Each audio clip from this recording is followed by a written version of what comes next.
an 18-centimeter vertebra pulled from a Mississippi riverbed in April 2025. That single bone, the only piece recovered, suggests an animal at least 9 meters long. Mosasaurus hoffmannii, the same species Jurassic World put in its lagoon. 3 data points before we go further. The Jurassic World Mosasaurus, a cold-blooded reptile with crocodilian scales, a snake-like body, jaws that hinge open like a trapdoor. That image has been shown to over 1 billion people across 3 films. A team at the University of Alabama proved it wrong using chemistry that reads body temperature from fossilized teeth. A second team, working with a specimen in Jordan, found preserved soft tissue that showed something no film has ever depicted. Now here's what those 3 facts mean together. The animal you have seen in every film is a different species than the one the fossil record describes. And the Mississippi riverbed may have just given us the largest specimen ever found in the American South. Subscribe if you want the science before the sequels catch up.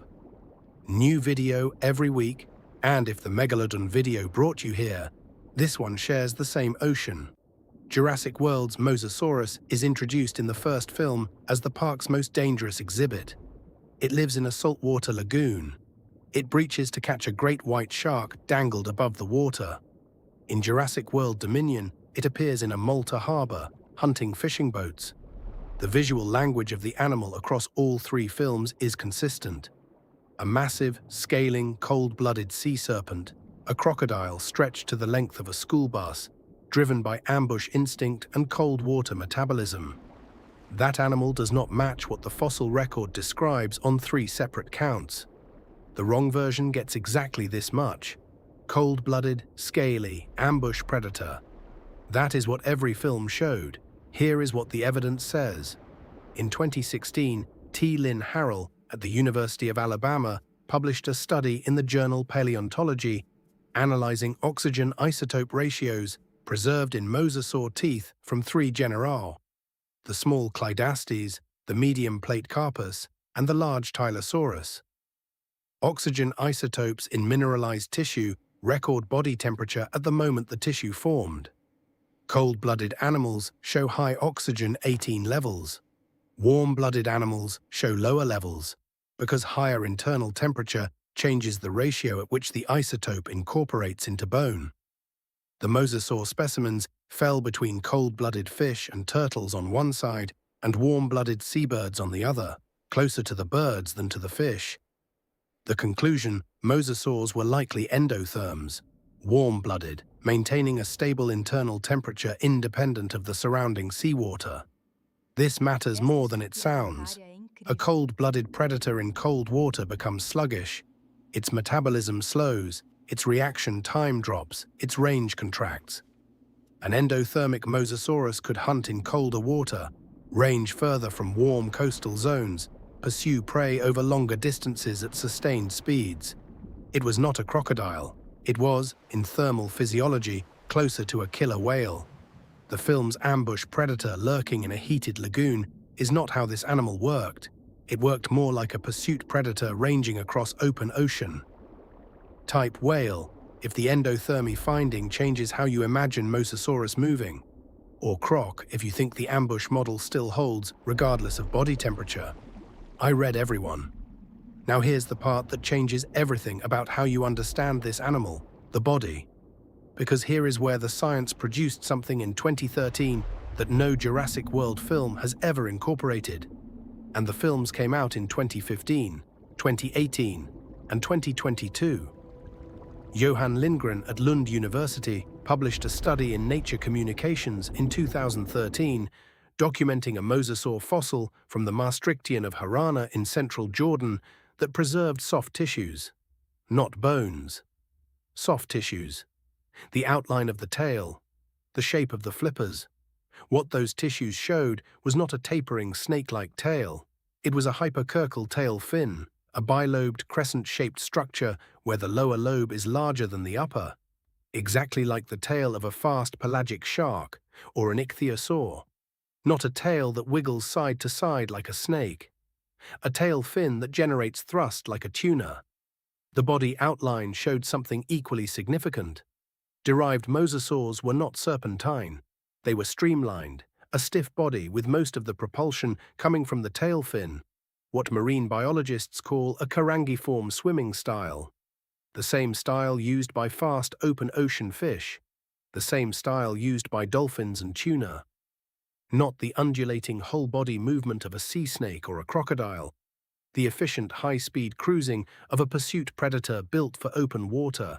This specimen existed in the Natural History Museum of Los Angeles County for over 40 years before anyone fully understood what the soft tissue was showing. The fossil was collected in 1969. The soft tissue analysis was published in 2010. The full implications for body shape were documented in 2013. Jurassic World came out in 2015, 2 years after the science was published, and used the old model anyway. This is what made me stop during research for this episode. The science was there. The films came after, and they chose the old image. Type shark if the streamlined, carangiform body makes more sense to you for an open ocean pursuit predator. Or snake if you think the serpentine model is still supported by enough evidence to be reasonable. I read everyone. Let's stay in the western interior Seaway for a moment because the environment Mosasaurus inhabited tells you something important about why it evolved the way it did. The Seaway at its peak, approximately 85 million years ago, stretched from the Arctic Ocean to the Gulf of Mexico, a continental divide of warm, shallow water roughly 800 kilometers wide and never more than 900 meters deep. The water was warm, surface temperatures estimated at 25 to 37 degrees Celsius. The floor was oxygen depleted in deeper zones, creating dead areas where nothing could survive. Life was concentrated in the upper water column, which meant prey was visible, accessible, and abundant. In that environment, an endothermic pursuit predator with a carangiform body and a flexible jaw had no direct competitors of comparable size. The plesiosaurs were still present, long-necked animals that fed on fish in the shallower zones. Sharks were present but smaller. The largest direct competitor to Mosasaurus hoffmannii in the western interior Seaway was other mosasaurs of different species, and the fossil record shows evidence of what happened when they met. Bite marks from mosasaur-sized teeth have been found on mosasaur bones. Not fish, not plesiosaurs. Mosasaurs. Intraspecific predation, cannibalism, documented in the fossil record of at least 3 genera. The apex predator of the Cretaceous inland sea occasionally ate members of its own family. The jaw flexibility that allowed it to swallow large prey also made smaller mosasaurs potential targets when larger ones were hungry. Now, the third thing the fossil record shows that no film has captured. The jaw. Jurassic World's Mosasaurus attacks by opening its mouth wide and biting down, a single hinge, like scissors closing. The actual jaw of Mosasaurus hoffmannii had a second articulation point, a flexible joint in the lower jaw, the intramandibular joint, that allowed the lower jaw to flex outward as well as down. Combined with highly flexible skull bones and a loosely articulated upper jaw, this produced a jaw capable of opening wide enough to swallow prey significantly larger than the tooth row would suggest. The western interior Seaway, the warm, shallow inland sea that covered what is now Kansas, Nebraska, and Mississippi during the late Cretaceous, was the American Serengeti of the Cretaceous Ocean. Enormous diversity, giant fish, sharks, plesiosaurs, pterosaurs hunting from above, and Mosasaurus hoffmannii at the apex, not because it had the most powerful bite, but because it had the most flexible jaw in any predator of its size. It could swallow prey that nothing else in that sea could process whole. The intramandibular joint is also why the Mississippi Vertebra matters more than its size alone suggests. A 9-meter minimum length with the jaw flexibility of Mosasaurus hoffmannii means a predator capable of consuming prey that would challenge animals twice its size with simpler jaw mechanics.